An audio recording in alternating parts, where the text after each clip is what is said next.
তো ভারত বনাম ইংল্যান্ড সিরিজের প্রথম টেস্টে পরাজয়ের পর শুভমন গিল এবং গম্ভীর এমন কিছু সিদ্ধান্ত নিয়েছে যা শুনলে হয়তো তুমিও চমকে উঠবে। ভারতীয় টিমে হয়েছে পাঁচটি বড় পরিবর্তন, বাদ পড়েছে এমন কিছু খেলোয়াড় যাদেরকে হয়তো তুমি কখনো কল্পনাও করতে পারবে না। তাদের জায়গায় আসছে নতুন মুখ যাদেরকে নিয়ে ইংল্যান্ড শিবিরে আতঙ্ক ছড়িয়ে পড়েছে। কারা বাদ পড়ছেন এবং কারা দলে সুযোগ পাচ্ছেন এবং গম্ভীর এই বিষয়ে কি বললেন, দ্বিতীয় টেস্টে ঘুরে দাঁড়ানোর জন্য ভারতীয় দলে কি কি পরিবর্তন হয়েছে, সমস্ত কিছু জানবো আজকের এই ভিডিওতে। তুমি তার আগে যদি দ্বিতীয় টেস্টে কি ভারত জয়লাভ করতে পারবে, কমেন্ট বক্সে অবশ্যই বলবেন। তো প্রথম টেস্টে ভারত ইনিংসে 471 রান তুললেও ইংল্যান্ড মাত্র 6 রানে পিছিয়েছিলেন। ভারতীয় বোলাররা শুরুতেই উইকেট নিতে ব্যর্থ হয়েছিলেন, যার কারণে ক্যারাউটে ব্রেন্ট এখন 188 রানে একটা বিরাট পার্টনারশিপ করে ফেলে। মিডিল অর্ডারে একেবারে ফ্লপ হয়ে যায়। ফিল্ডিং ছিল একেবারে আমাদের একদম ঘাটিয়া, ক্যাচ মিস, রান আউট সবই মিস।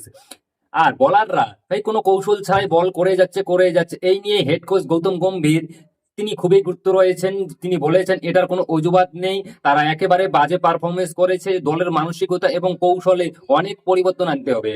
তাই সুমন গুলের নেতৃত্বে নতুন প্লেইং ইলেভেন তৈরি করলেন গৌতম গম্ভীর, যেখানে দেখা যাচ্ছে 5টি বড় চমক। হ্যাঁ, নামগুলো বলতেছি, তুমিও বলবে যে অবশ্যই বাদ দিতে হবে। প্রথম হচ্ছে করুণ নায়ার, তার পরিবর্তে দলে আসতে চলেছে ধূপ জায়ের। হ্যাঁ, করুণ নায়ার একেবারে ব্যাট হাতে কিছুই করতে পারেননি, তার জায়গায় ধূপ জোরেল আসতে চলেছে। এটা একটা বিশাল পরিবর্তন ভারতীয় দলের জন্য।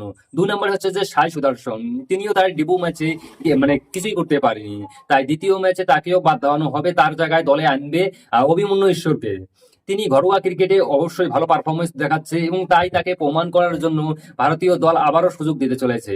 3 নম্বরে যারা আসতে চলেছে সেটা হচ্ছে শার্দুল ঠাকুরকে বাদ দিয়ে। তিনি ব্যাটেও কিছু করতে পারছেন না এবং বোলিং এ তেমন কোনোভাবে প্রভাব নেই। শার্দুল ঠাকুরকে কেন নিয়েছে আমি কিছু বুঝি না। তার পরিবর্তে মানে কুলদীপ যাদবকে দলে আনা হচ্ছে।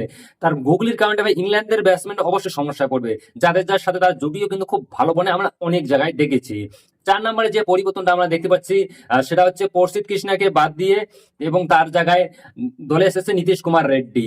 নীতিশ কুমার উইকেট পেলেও কিন্তু টি-20 ম্যাচে যে বোলিং করেছে মনে হচ্ছে অনেক রান দিয়েছে প্রসিদ্ধ কৃষ্ণা। তার পরিবর্তে আসলে নীতিশ কুমার রেড্ডি। তিনি অস্ট্রেলিয়া সফরে নীতিশ কুমার রেড্ডি খুব ভালো পারফরমেন্স করেছিল নীতিশ কুমার রেড্ডি এবং ব্যাটে বলে দুটোতে পারফরমেন্স দিয়েছে। আর 5 নম্বরে যেটা পরিবর্তন সেটা দেখা যাচ্ছে সেটা হচ্ছে মোহাম্মদ সিরাজ।